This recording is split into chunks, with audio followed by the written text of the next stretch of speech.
Let's talk about goals. When a client expresses their goals, the practitioner is hearing why the client is investing in therapy.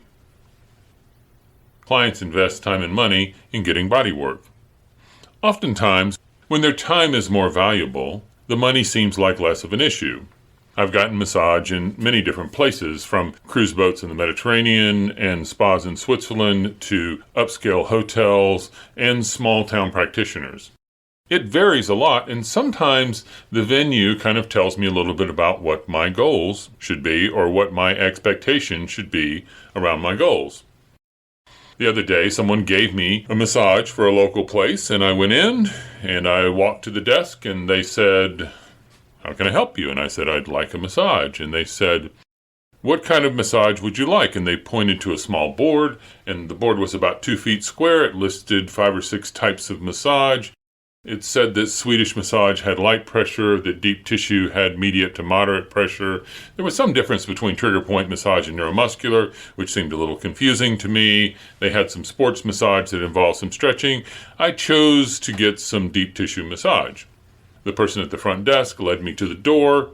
They opened the door, and the gal said, "Lay face down, leave your underwear on. The practitioner will be with you in a few minutes." Somebody came in and they just started working. I don't think they talked to me during the entire massage, except at one point to say, "Are you okay?" And I thought, okay describes this. It's not great, it's not terrible, it's okay. There are several things in this situation that could have increased the income of the business, that would have increased the chance of repeat business and increased the tip of the practitioner. First of all, the people at the front desk could have asked me a few things about what I was interested in, and then offered the classic "would you like fries with that" massage question, which is, "Would you like hot stones with that?" or "Would you like aromatherapy with that?" As well, if the practitioner had asked me a few questions about my preferences of where I would like work to be focused or what I might like avoided, they also would have received a bigger tip.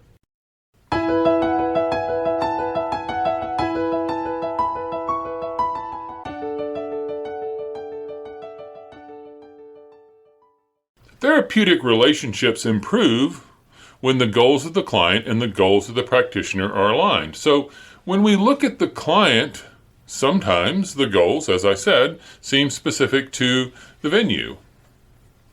However, if we're talking about some individualized body work where we're solving problems, the goals really help us to understand where we're further headed with assessment and planning. And they will actually get modified a little bit during those processes. People generally come in for therapeutic body work because the activities of daily life are a little unmanageable, or they would like for the activities of daily life to be more manageable. This varies from person to person. Some clients need a shoulder worked on because they can't sleep with the pain. Other people would like massage so that they have better performance while they're cycling. Some people just need some stress relief to make their day a little bit better. It's helpful during the goals portion to figure out what they would like to make more manageable, what thing they would like that would improve their life. As well, practitioners have goals, and they need to understand their own style and kind of what they're good at in order to succeed with clients and offer clients a product that works for them. Some people want full body massage. Some people offer full body massage. There was a point in my practice where I was offering several different things. I was offering full body massage. I was working on special needs children. I was doing some pain relief work, and each person that came in had a different idea about what they wanted, and I would meet that individual person's needs, or try to.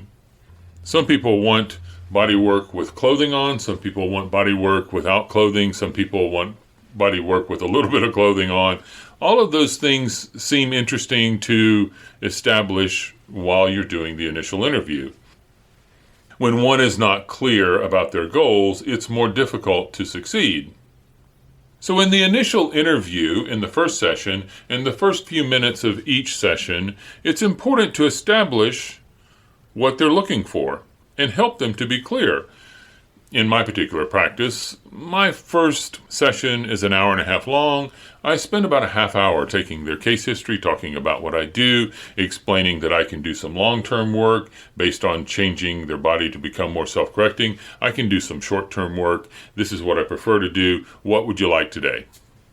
This offers them the opportunity to do what they want and not feel pressured to meet my needs. Sometimes it's difficult to get clients to define their goals. This happens for different reasons. Some people really can't nail down what it is that they would like to have worked on or fixed. Some people are not clear about body work and what it offers them and what they should ask to get fixed. Some people have difficulty offering me accurate descriptions of the pain patterns and activities that bother them. Instead, they offer me the analysis of their body. They tell me which muscles and joints I should be working on. This happened to me just recently. A woman came in and said that she was having trouble with her SI joint that was locking, and that through some stretching she manages to get out of it each day, but she wakes up in some pain with this SI joint. I thought to myself, it's likely that you don't have an SI joint, that at your age that SI joint is typically fused. And as I went through and did more subjective analysis and finally got her to tell me the patterns and the activities, I realized that this was a problem with her L3 and T12 that generated trigger points into her QL and her longissimus. Still, I was amazed at how much effort it took to actually get her to describe the pain patterns and activities so that I could get through proper assessment.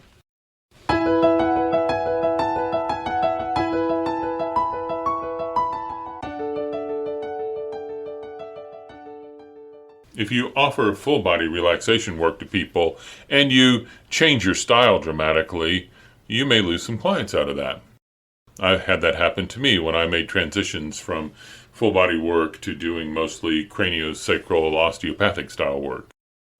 As you develop your brand and you become more clear about what you do well and what you like doing in your day, it'll be easier to offer consistency to your clients and be more confident about helping them with their concerns based on your abilities.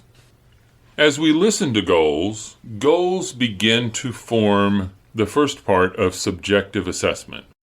But it's important in goals to understand that the client wants something and that we need to give it to them. So, for instance, somebody may come in and complain that their hip hurts and they'd like you to work on their hip, but when you ask a little bit further, you'll find out that they want you to work primarily on the hip and not do anything else, or what they'd really like is a full body session with a little bit of work on their hip. This part of goals is a little separate from assessment and helps us define what really satisfies the person. At any rate, goals do begin to point toward subjective assessment.